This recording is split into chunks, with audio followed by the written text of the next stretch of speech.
Shalom, shalom. It's Brother Yatazadak, hero of Israel.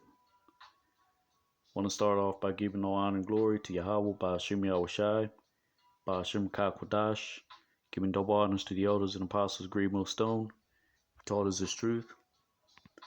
We're continuing in their doctrine, and let's get right into it. So this video is just a land back on the video that Apostle Gabar recently did concerning the word of the Lord, and how it's supposed to be a burden unto America, Babylon the Great in these latter days. And also, because originally this started off with the debate of whether the church in Babylon that was spoken of by the Apostle Peter and Apostle Gabar, he did a video on this subject, if that was what was called mystery Babylon in the book of Revelation. So I'll go ahead and put the link in the description box for their two videos, but I'm just doing, essentially I'm doing a land back on those two videos concerning how the words of the Most High God, his servants, the prophets that he raised up in America, Babylon the Great in these latter days, how we're supposed to continue and to be a burden unto starting with the wicked of the earth, which is the devil that the Bible speaks of, Esau, the so-called white man, and the other nations. But it's going to bring out some precepts, and let's get right into it. Because the Most High God, he had given a certain charge to the prophets of old. Now, you had certain prophets that went and spoke to their own people, which we are doing today. But part of this ministry is uncovering the works of the wicked, and their counsels, and also speaking the words of prophecy, which is the main thing. And just like the apostles of old and the prophets, they had expounded on the things that were revealed unto them. Not that we're creating new doctrines, but there are things that even the Apostle Paul, he expounded on, things that fit and that were pertaining to that time. Now we're in the time of the last of these prophecies coming to pass. So now we're supposed to give the those that believe in our testimony, we're supposed to feed them with knowledge, wisdom, and understanding, which includes prophecy and also going into expounding on the word of the Most High God. And let's get right into it. So this is the book of Exodus, chapter 22, verse 28. And we're going to go into the Hebrew also, because you have to keep in mind these curses that the Most High God, the God of Israel, had placed on our people, you so-called Black, Hispanic, and Native Americans. You have to get a further understanding, you have to look into the etymology. You have to go into the Hebrew as well as the Greek, because the understanding of what a curse is today, many of our people think that this is that it has witchcraft connotations, when this is not about witchcraft. Is actually just smoke and mirrors. It's deception.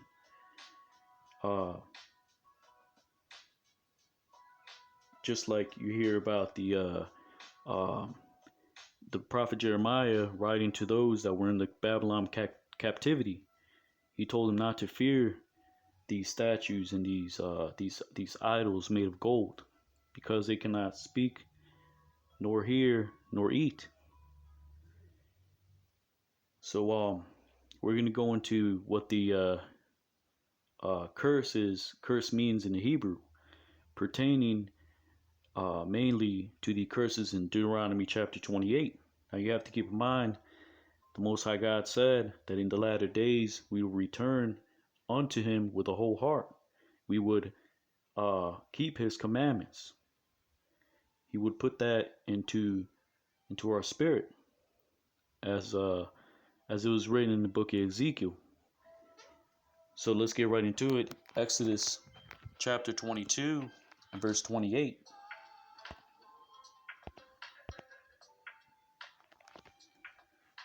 This is the book of Exodus chapter 22 and verse 28.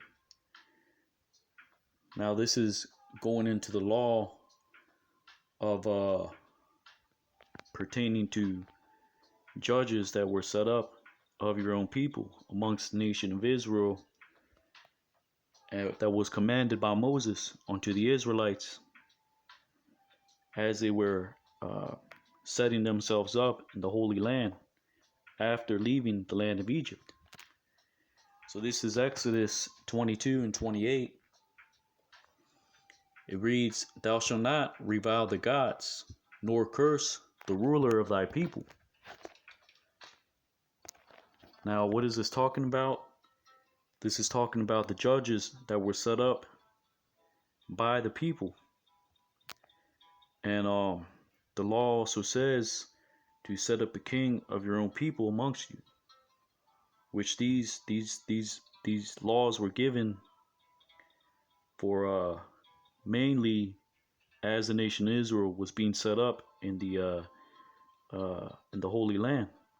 Now the laws are forever, so we take certain things out of the law to give us a better understanding on how these things were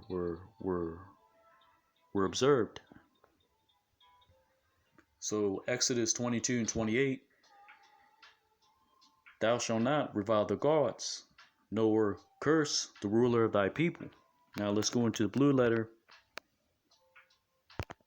because you also read in the book of Deuteronomy chapter 28 that the Most High God, he put curses on our people down throughout the generations. So when our people think curse, we think something like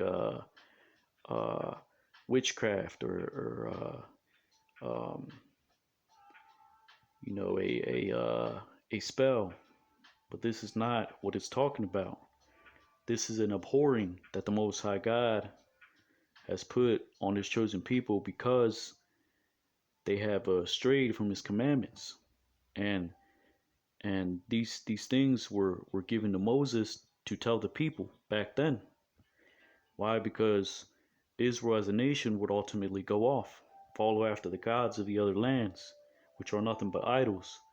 They would follow after the customs of the Canaanites, the Egyptians,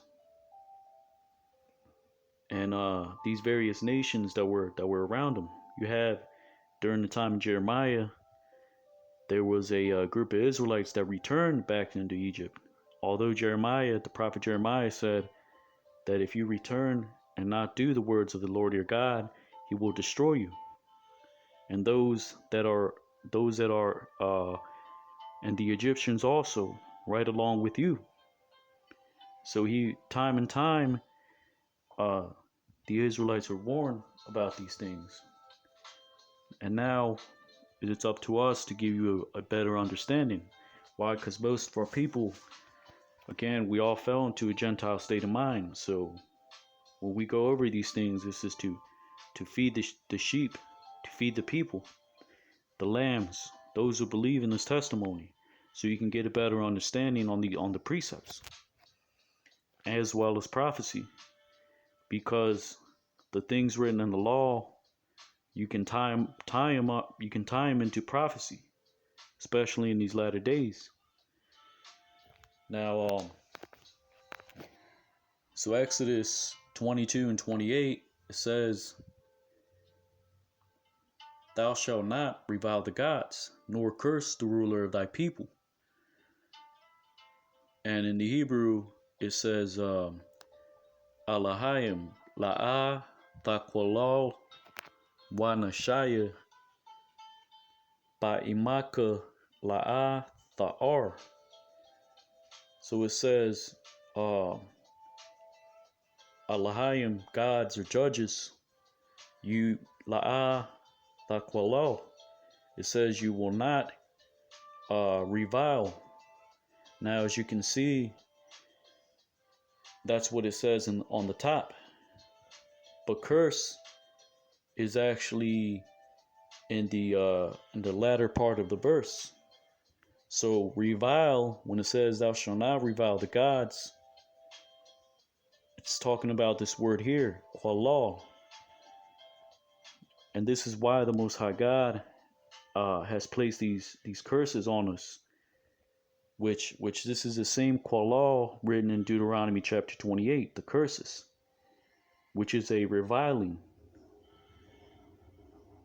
So it's not the same as you read in the latter end of the verse where it says, and I'll read it again in the Hebrew, Wanashaya, which is and the heads, the princes, the rulers,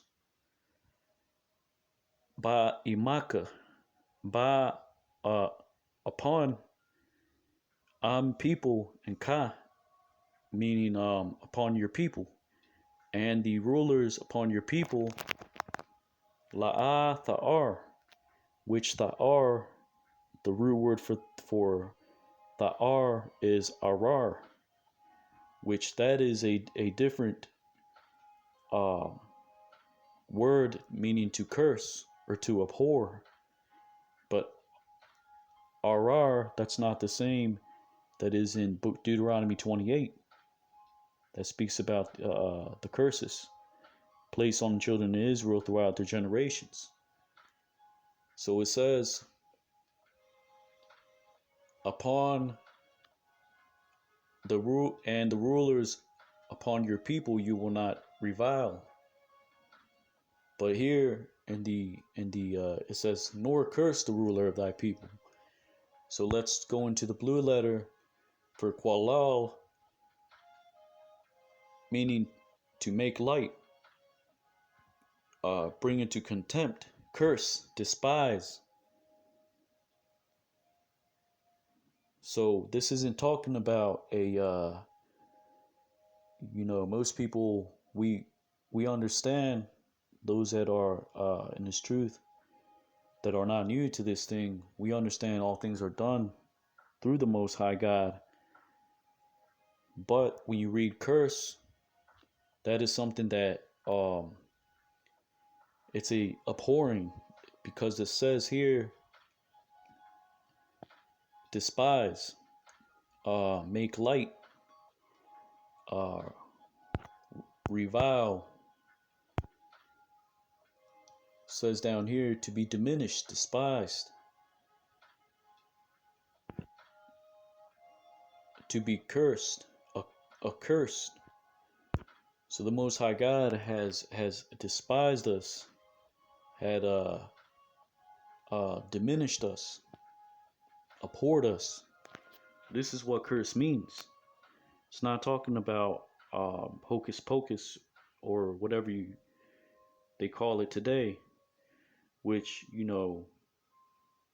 today's what they call dark arts and magic is all based off of illusions, and is meant to it's all smoke and mirrors essentially. It's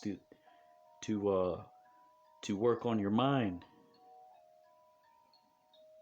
And the book of Numbers says that there is no enchantment against Jacob. So that's plain and clear. But the point is, let's go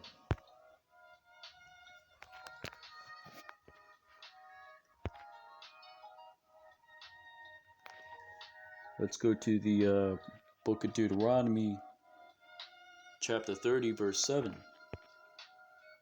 But quickly, going back to the Exodus 22 and 8, thou shalt not revile the gods. You're not supposed to revile is qualah, which is in the same thing that is written in Deuteronomy chapter 28. Revile, disdain, abhor, despise. Now we're gonna go back to because where it says, nor curse the ruler of thy people, that's talking about a different word that is not in Deuteronomy chapter 28, just to make that clear. Now let's go to Deuteronomy chapter 30, verse 7. Deuteronomy 30 and 7. And the Lord thy God will put all these curses upon thine enemies, and on them that hate thee, which persecuted thee. Why? Because you have things that were written for our understanding as far as when the Israelites were entering back into the promised land. You know, the inhabitants of those lands were not destroyed immediately. There were sent hornets, there were sent wild beasts to drive them out, because the Most High God said, or not wild beasts, but hornets and other such things. They weren't driven out immediately, because the Most High God said, lest the beasts of the field multiply against you. Now, not that we're here to possess America, Babylon the Great, but the point is, like I read Deuteronomy 30 and 7, that the Most High God will put the curses upon our enemies, them that persecute us. And if you read on down,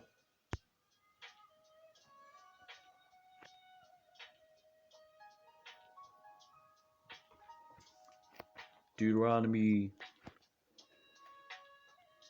well, let's go to Isaiah chapter 62 and verse 4. This is Isaiah 62 and 4.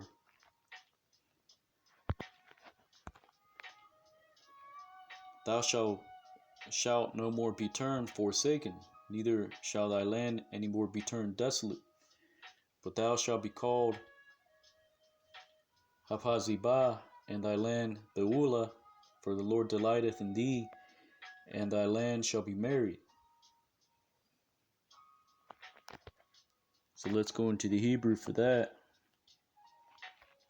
But before we move on, actually, let me get that in Deuteronomy chapter 28, because you can line this up with Exodus 22 and 28 as far as the word used for revile, which is qualah, which is written here in Deuteronomy chapter 28 as qualah, but it's translated as curse. So you have to go into the etymology, into the Hebrew. Deuteronomy 28 and 7. The Lord shall cause thine enemies that rise up against thee to be smitten before thy face.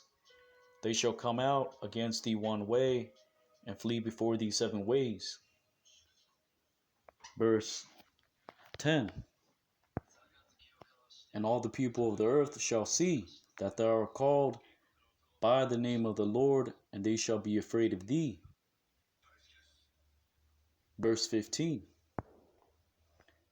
But it shall come to pass, if thou wilt not hearken unto the voice of the Lord thy God, to observe to do all his commandments and his statutes, which I command thee this day, that all these curses shall come upon thee.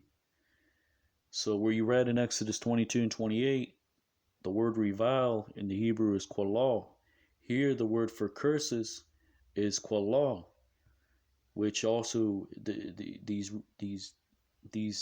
curses, these revilings, these things were put upon our people because the Most High God had reviled our people for going off as a whole, and after entering into the land of Israel. This is Deuteronomy chapter 32, verse 36. For the Lord, for the Lord shall judge his people and repent himself for his servants, when he seeth that their power is gone, and there is none shut up or left. So like I read, Deuteronomy 30:7, ultimately the Most High God will start abhorring these other nations as we're returning back into their former covenants and customs and keeping the words of prophecy. Those that are going out prophesying on highways and byways, those are that making exhortation videos, whatever your lot may be, it is to magnify the works of the Most High God in these latter days. For example, Isaiah 62:4, let's go back to that.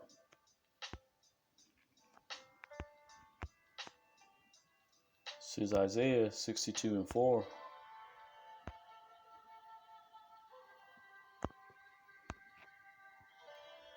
Thou shalt no more be termed forsaken, neither shall thy land be any more termed desolate, but thou shalt be called Haphazibah, in thy land Beulah, for the Lord delighteth in thee, and thy land shall be married. Now,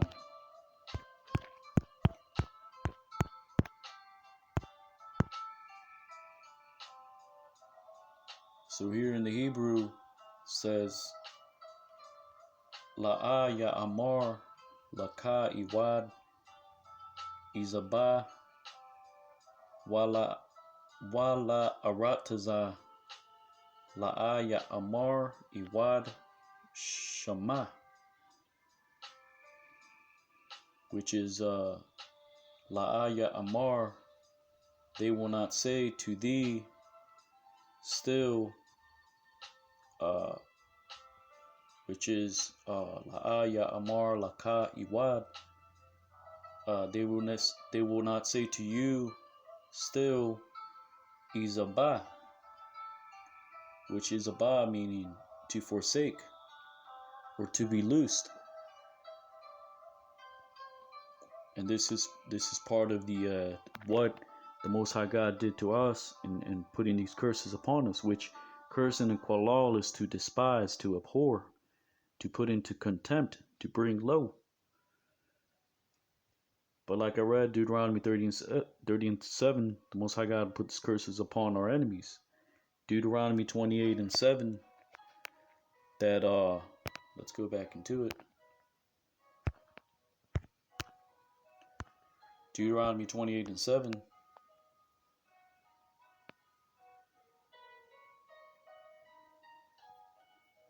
The Lord shall cause thine enemies to rise up against thee, to be smitten before thy face. They shall come up against thee one way, and flee before thee 7 ways. Verse 10. And all the people of the earth shall see that thou art called by the name of the Lord, Yahweh Ba'ashem Yahushai, and they shall be afraid of thee.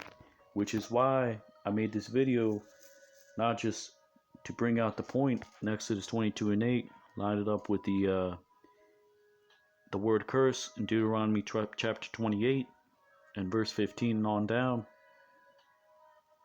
But this is part of returning, and the nations of the other nations are having that fear, like it says, put into them in Revelation chapter 11. You have Jeremiah chapter 51, and I believe it's let me see if I can get that real quick.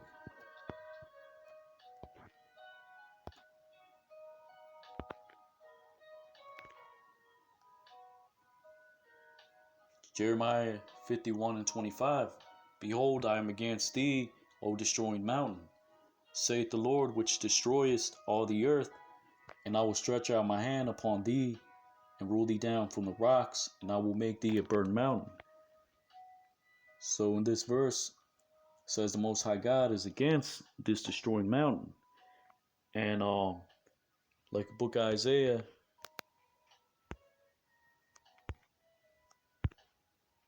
chapter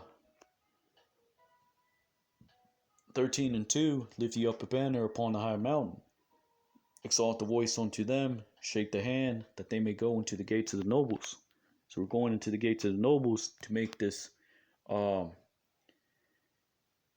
this gospel, the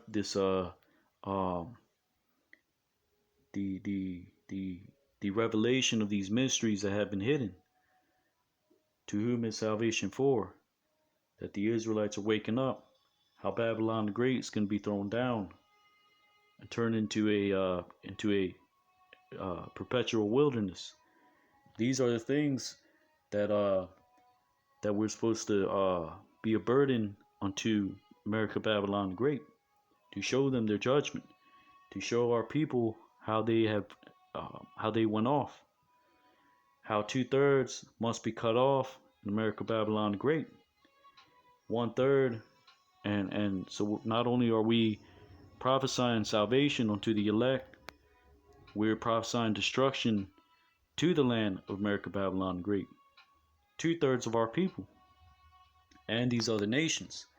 So we're lifting up that banner, the banner that says the salvation is of the Jews, which are Israelites. We are the Israelites. And destruction unto the wicked of our people. So this is that banner. We're lifting up the banner by being a burden unto America Babylon the Great. Why? Because the Most High God will cause the curses to come upon our enemies, like I read in Deuteronomy 30:7. And we will be termed no more forsaken. Isaiah 62:4. But let's just move on. Let's go into the back into the blue letter. Isaiah 62:4. So it says,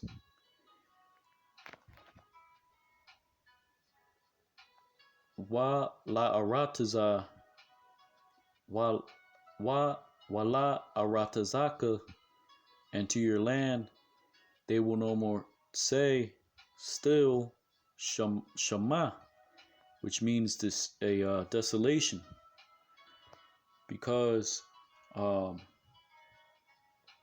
land, which is today occupied by these sewer rats, it's a desolation. And as a whole, we were driven into the four corners of the earth, scattered, mainly here in America, Babylon the Great. And it says, Kaya laka yakwara, because to thee they will say, Chapatazaya, ba, which means my delight in her, because the ba, that's the feminine, because the nation of Israel is compared unto a comely and delicate woman, like it says in the book of Jeremiah. And it says, and ba iwala kaya chapataz, and Yahweh baka wa arataza thabayal, because the word bayawala, and it says, and your land will be called a possession, because kaya chapataz, because he has delighted Yahweh in thee, and your land will be married, thabayala. So it says, so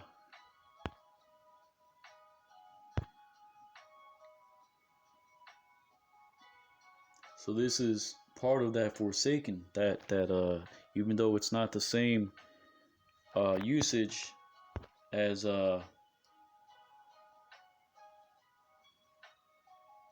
quala, but you see, this is that same point that is being that is spoken of in Deuteronomy 28 as far as the word qualah, which is a abhorring.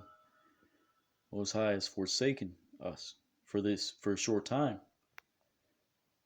and the land has been dried up, which is why now today, in the Holy Land, Jerusalem, it's nothing but a desert. Why? Because the heathen are there. So the land is desolate. It's cursed. It's under desolation, dried up. Which in the Hebrew, that's, I believe, charabah, which is to be dried up, a wilderness, which is also the name of Horeb, where the Israelites passed through. But let's go back to this is the book of Deuteronomy 32 and 36. Deuteronomy 32, 36.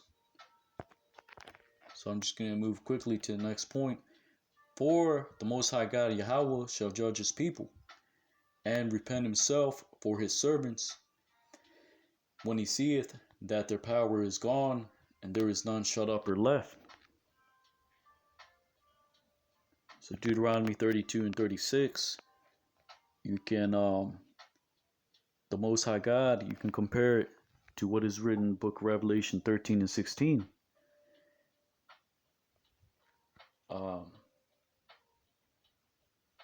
Because this is when the last of these prophecies are coming to pass. We should be speaking about the RFID chip, Revelation chapter 13, the digital all, and Armageddon, World War III, which ultimately will be in the Middle East. When all these things are coming to pass, this is during the time when Yahweh Shai will return to visit the earth, to gather his elect, and to destroy 2/3 of his people, not just via the chariots, the Most High God, which are the so-called UFOs in the Bible, spoken of throughout the Holy Bible.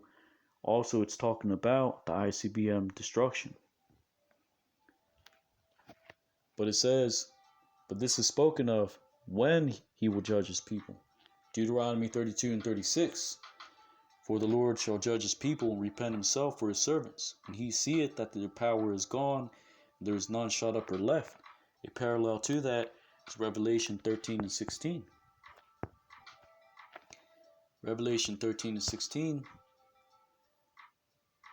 And he causeth all, both small and great, rich and poor, free and bond. The point here is free and bond, to receive a mark in their right hand or in their foreheads. We know 2/3 of our people will take that digital all, the RFID chip, and then be destroyed in the lake of fire, which is America, Babylon the Great, being burnt up. But 1/3, which are the elect, which is the great multitude, those that will be delivered out of Babylon the Great, starting with the 144,000. This is what it's speaking about in Deuteronomy 32 and 36. This is when that judgment, the final judgment, the bringing down of Esau's system, of his world, and the saints of the Most High possessing the kingdom, as written in 2nd Ezra 6 and 7. Esau is the end of the world, Jacob is the beginning of it that followeth. But let's look into the blue letter for Deuteronomy 32 and 36. So it says,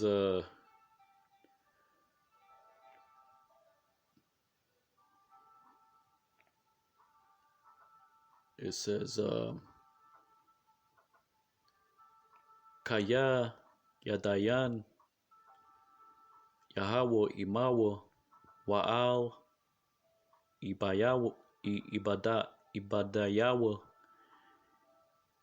Yatha Naham Kaya Yara'a Kaya Azalath Yad Wa Apas Itazar Wa Izab. So the point is that says because he will judge Kaya Yadayan Yahweh his people Amawa, and upon uh Wa'al Ibadayawa his servants Yatha Nacham, which is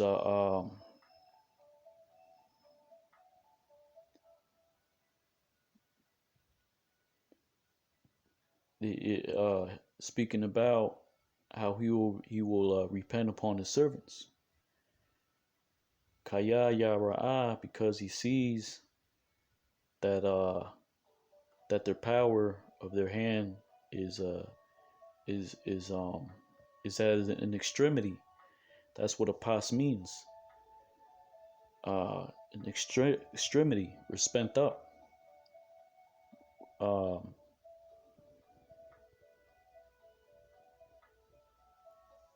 and it says Itazar wa Izab, Izawab. So Izab is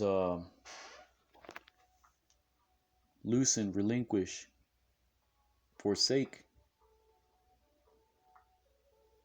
Uh, to leave a person, to loosen bonds, like you read, you just saw that I read in Revelation 13:16. Small and great, rich and poor, bond and free. Loosen bands, Izab. Itazar, shut up. Fast, to detain, to close up. To shut, to hold back.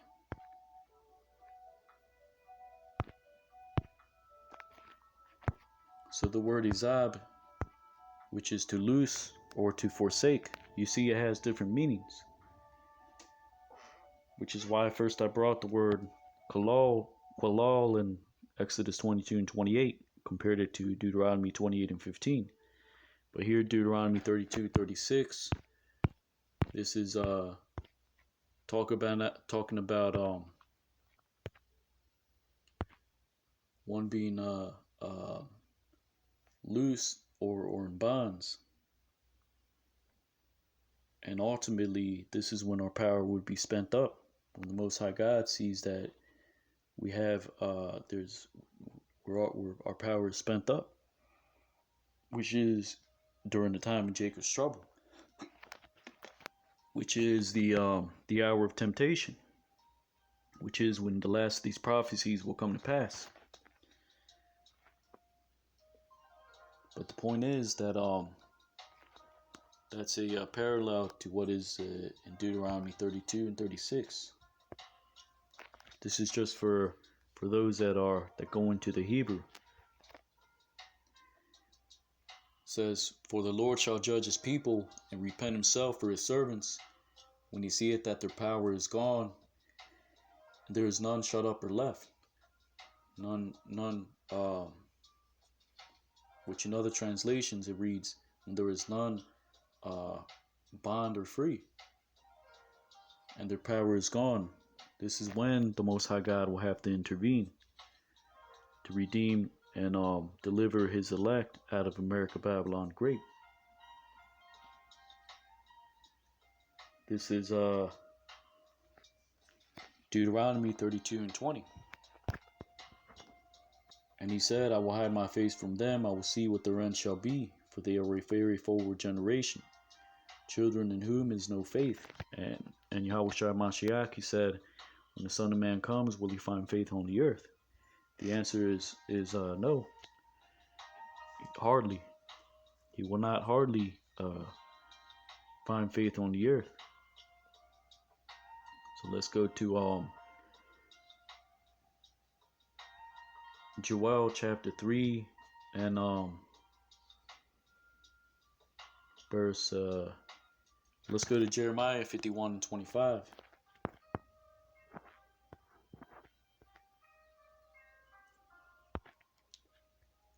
Jeremiah 51:25. Behold, I am against thee, O destroying mountain, saith the Lord of hosts, which destroyest all the earth. And I will stretch out my hand upon thee, and rule thee down from the rocks. And I will make thee a burnt mountain. So we're supposed to, that's part of that burden. We're supposed to prophesy against America, Babylon the Great.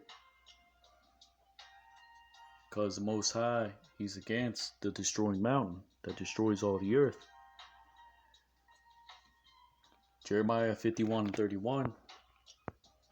One post shall run to meet another, and one messenger to meet another, to show the king of Babylon that the city is taken at one end.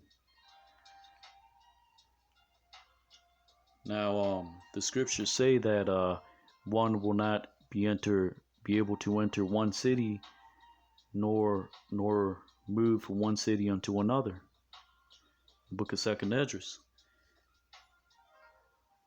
But what we're doing, we're sending. These are posts that we're making, which is we're expounding on one message, and reposting, and we're ultimately showing the like it says in Isaiah 13:2. These things are going into the gates of the nobles. And we're showing the king of Babylon, which is these governors, starting with the heads, which are those that are the head of the country, the elites.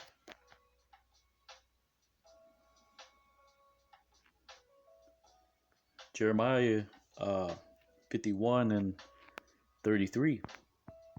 For thus saith the Lord of hosts, the God of Israel, the daughter of Babylon is like a threshing floor. It is time to thresh her, yet a little while, and the time of her harvest shall come. So the threshing is when you have all your crops ready. Now what you're doing is you beat the stalks so that the grain comes out of the stalks, and you can separate it when it is being threshed. You separate the good wheat and the refuse, and you keep the good wheat, which is the parable that Yahushua spoke in Matthew chapter 13, the wheats and the tares.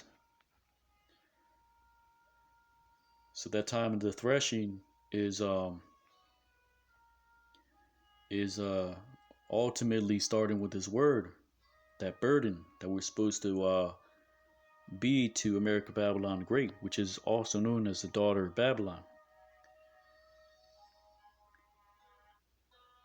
And the time of the harvest is when the wickedness is great, when all these things are complete, as far as the prophecies that are the last of these prophecies that will come to pass. Yet a little while, and the time of our harvest shall come. And we're in the time of the threshing. Why? Because 1/3 will be brought through the fire, which is a purification. And the threshing is when you thresh wheat, it's to separate the wheat that you use, the good wheat, the pieces that you can, and barley and wheat that you can use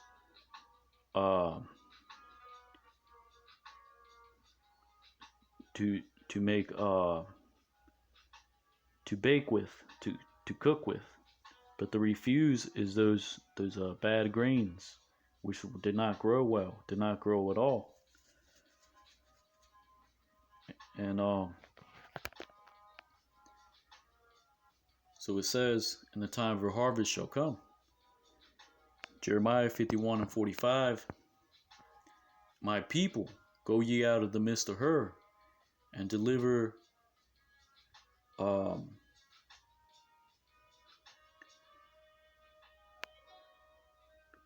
Salakia, that's not what I was looking for.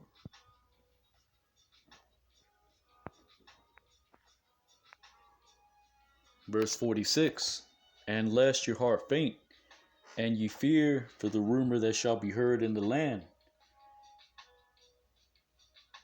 And a rumor shall both come 1 year, and after that in another year shall come a rumor, and violence in the land, ruler against ruler."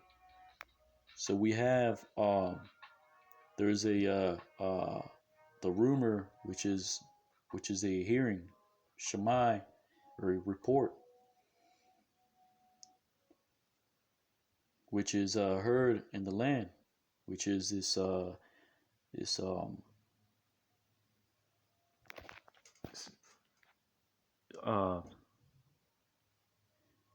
basically this image, this thing that the Edomites, they're pushing to finish their work, which is through gradualism, through their sword, which is the needle, with the Maxine. And ultimately, we know all roads lead unto that MOTB, the RFID chip, Revelation chapter 13. But that rumor is being heard now. And it says, "In the rumor shall both come 1 year, and after that in another year shall come a rumor." Now there's another rumor after another. You have talks of the supply chain being cut off, or being diminished. You have these rumors of E. coli infections, and these various other pestilences. This is to the building up of the end of this man's system. Why? Because the Most High God is against the destroying mountain, like it says in the previous verses. And violence in the land, ruler against ruler. Because ultimately, all these pestilences, all these this division is going to lead to violence. Like it says in the book of Second Esdras, one house rising up against another. So we're running from post to post via this ministry, via the internet, the highways and byways, these videos that we're doing. And now is the time to be making more videos to feed the people, to expound on these things that are happening. So it says in verse 31, "One post shall run to meet another, one messenger to meet another, to shew the king of Babylon that the city is taken at one end." So we're doing these posts, and you have post. An actual post is like a military post, like a position. You're in a position in a certain location. You go to another location to deliver a message, and ultimately that message is reaching onto the colonel or the captain, the general. But in this instance, these posts that we're making, running from one post to another, delivering these various videos, messages, expounding on these current events. These things are going into the ears of the nobles, like it says in Isaiah 13:2. So again, you have all these things. You have, so-called this man's so-called system that he's trying to set up. You have certain military, taking civilian positions. You have a lot of these nurses, doctors, leaving their practices, police officers are leaving their positions. Why? Because of this Maxine. This is part of creating that division, and that is actually an actual tactic. That's called the strategy of tension, to create these false flags, these because some of these things are just are just to instill fear on the people, to in order for them to fulfill their agenda.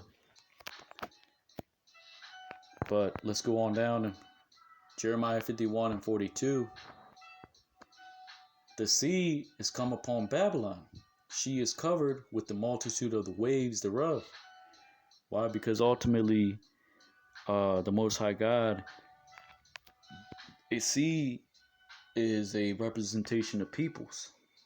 Why? Because, like it says in the book of Obadiah, those who ate your bread have risen up against you. Why? Because these nations were once weak. Now they are making these threats to America, Babylon the Great. Why? Because the prophecies speak that these countries would that once were weak, they are now saying that they are strong.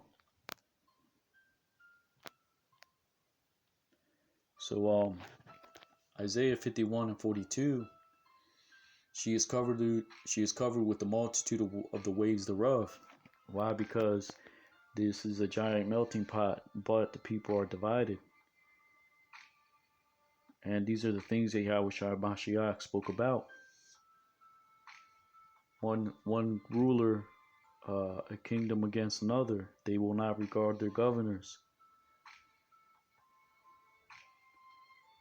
Why? Because when shit hits the fan, ultimately it's gonna be, everyone is gonna be in survival mode. And once you get to a certain point, you know, people are gonna start to get carnal, which these things are prophesied to happen either way. As the last of these prophecies are coming to pass, you have chaos increasing, confusion, and this is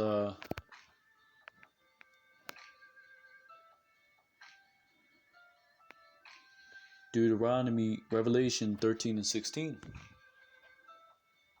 Actually, let's go to Joel chapter 3 and 13.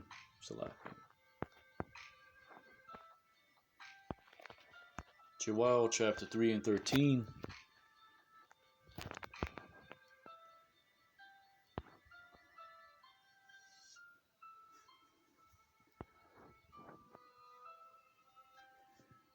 Let's start at verse 10. Beat your plowshares into swords, and your pruning hooks into spears.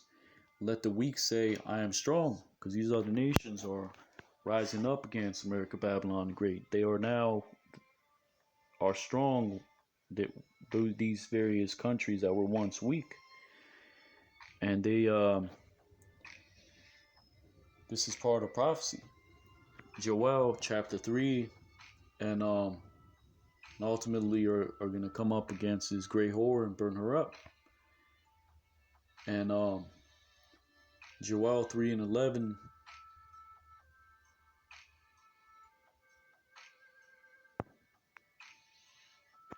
or verse 13, or verse 11, assemble yourselves and come, all ye heathen, gather yourselves together round about. Thither cause thy mighty ones to come down, O Lord. This is talking about the Alahayim, the chariots. The mighty ones are the angels. And the Most High ultimately is going to assemble these nations in the valley of Yahweh Shaphat in the east.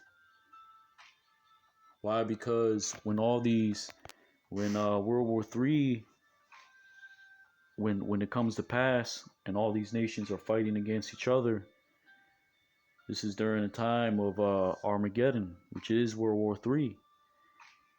They will see the chariots entering America, Babylon Great, as these other nations are fighting World War III. This is right after that the hour of temptation, because that has to happen first, and then the destruction has to come. So as all these things are happening, as these World War III is coming to pass, you have Yahweh Shai and the angels going to America, Babylon Great, delivering his elect. When they see all these things happen and the chariots come down, the mighty ones, these other nations are going to stop fighting each other, and we'll go immediately to the Middle East, which is going to be in the valley of Yahweh Shaphat, which is where all these armies are going to be destroyed by Yahweh Shai. Why? Because he's going to be in his angelic power, returning with his angelic as an angelic force. The scriptures say that he will not meet thee as a man, to you Edomites and you other nations. But the point is, Joel 3:13, put ye in the sickle, for the harvest is ripe. Come, get you down, for the press is full. The fats overflow, for the wickedness is great. And this is when the earth will be ripe for that harvest, which is when all these things are coming to pass. You have the wheat, which will be gathered into the Most High's barn, which is the elect being delivered, given spiritual power, and ultimately be set back into their own land. This is where they're going to meet Yahweh Shai and the elect as that New Jerusalem ascending from heaven. The harvest is ripe, and the harvest this is talking about for destruction. Put in the sickle, for the harvest is ripe. Come, get you down, for the press is full. The fats overflow, for the wickedness is great. Why? Because after that, you're going to have multitudes, like it says in verse 14. Multitudes and multitudes in the valley of decision. For the day of the Lord is near in the valley of decision. This is Revelation 14 and 15.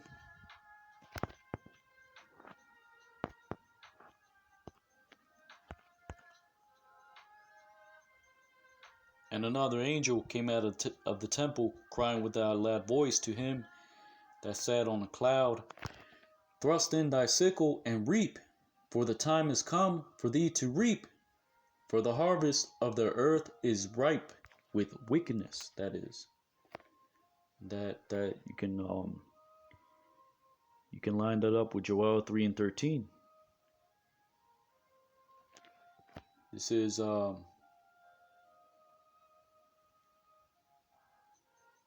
so there's going to be a gathering of the elect, and there's going to be a gathering, a harvest, which is when you sow seeds, you sow it, and the harvest is when you pluck up those seeds that are grown, those plants, you gather them into your storehouses. But in the harvest, you also have refuse, plants that have not grown the right way.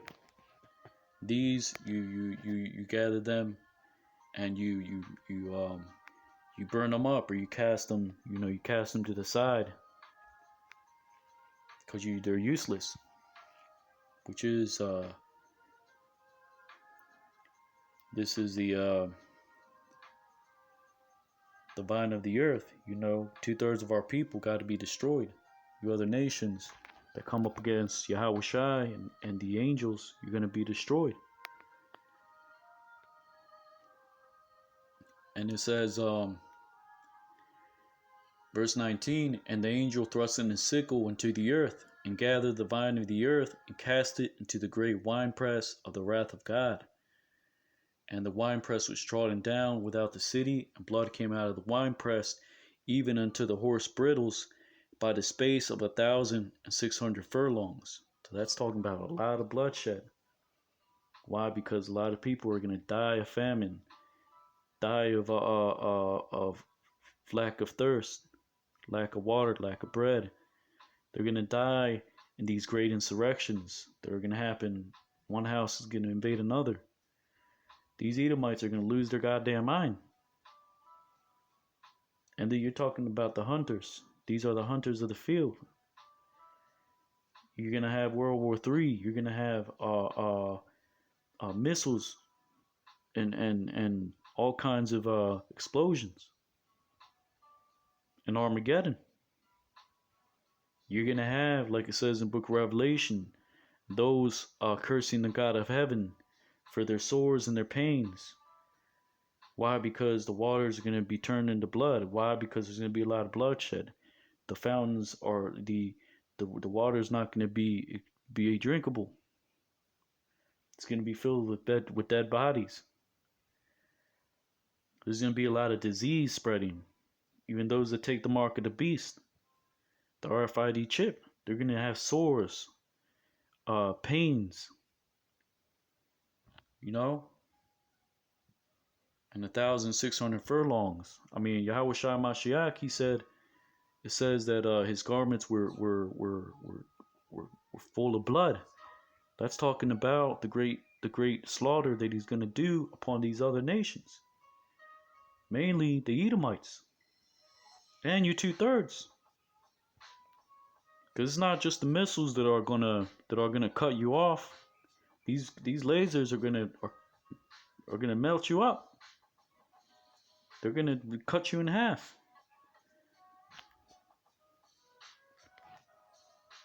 This is Revelation 17 and 14.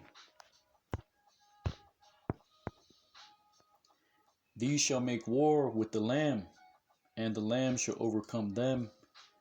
Which is, you read it in the chapter 12. Salakia.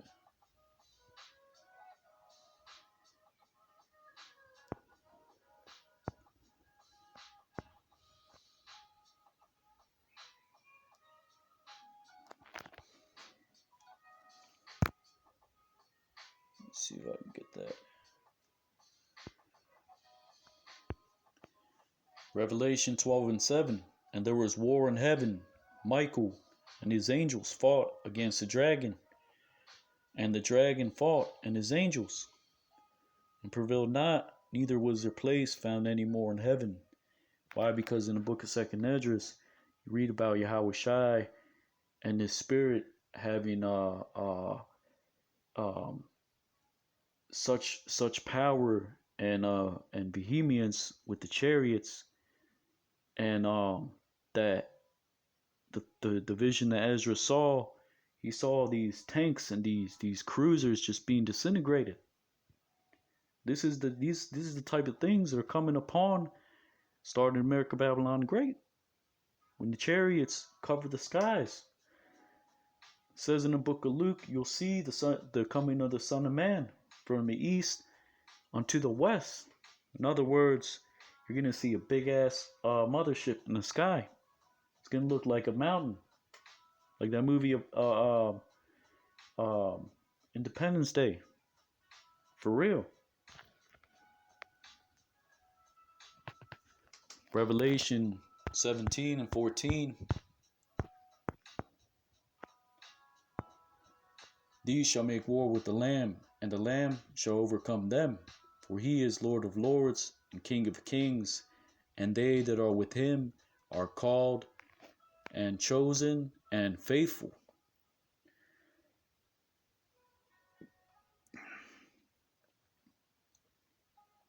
This is talking about the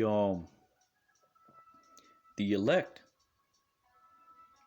those that are delivered out of America, Babylon the Great, given spiritual power. Book of Jeremiah 16:16 says, I will send for many fishers. And where are those many fishers now? That are out here giving you the prophecies, prophesying destruction, and prophesying salvation unto the elect of Yasharallah, which are 12 tribes of the nation of Israel, you so-called black, Hispanic, and Native Americans.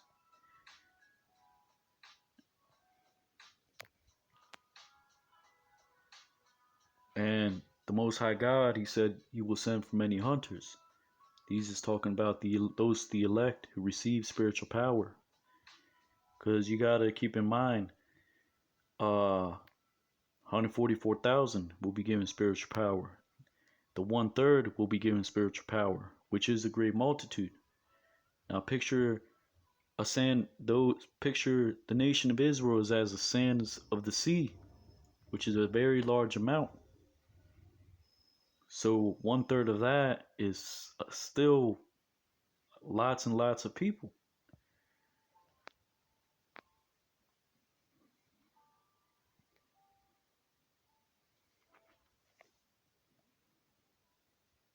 So this is that burden that we're supposed to be speaking, and especially in these times. You know, you have all these chariot sightings, and these Edomites are bugging out. You can see it. You can see it in these newscasters. You can see it. You can see it in their eyes. They know something is coming.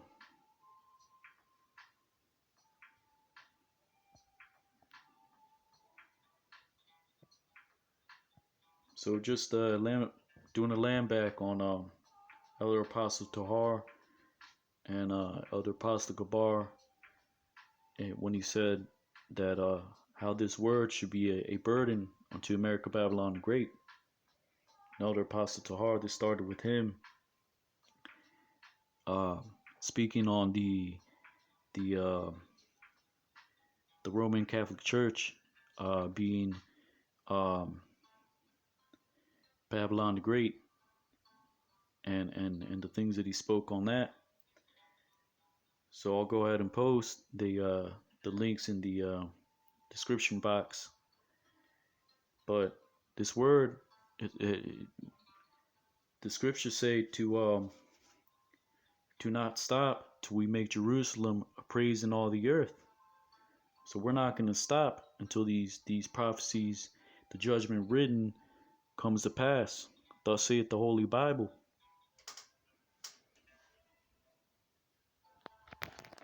So let me get that last precept. So this is the book of Isaiah, chapter 62 and verse 7.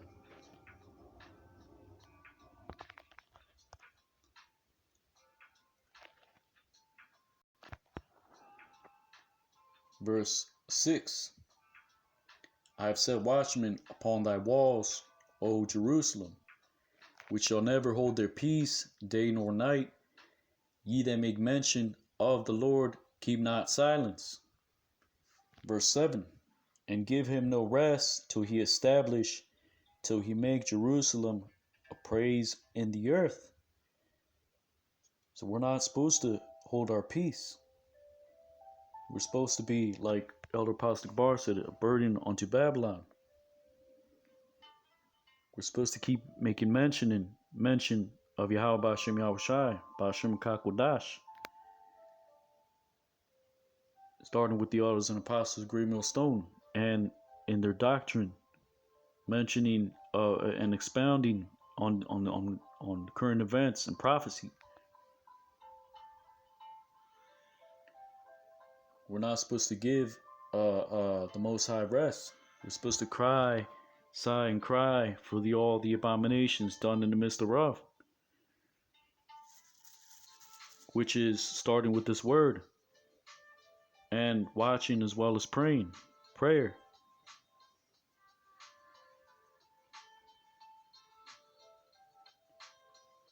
So with that, giving all honor and glory to Yahweh, Ba'Shem Yahushai, Ba'Shem Kakwadash, giving double honors to the elders and apostles, Great Millstone, taught us his truth. We say Kwame Asherallah, Abad Babal, Shalom.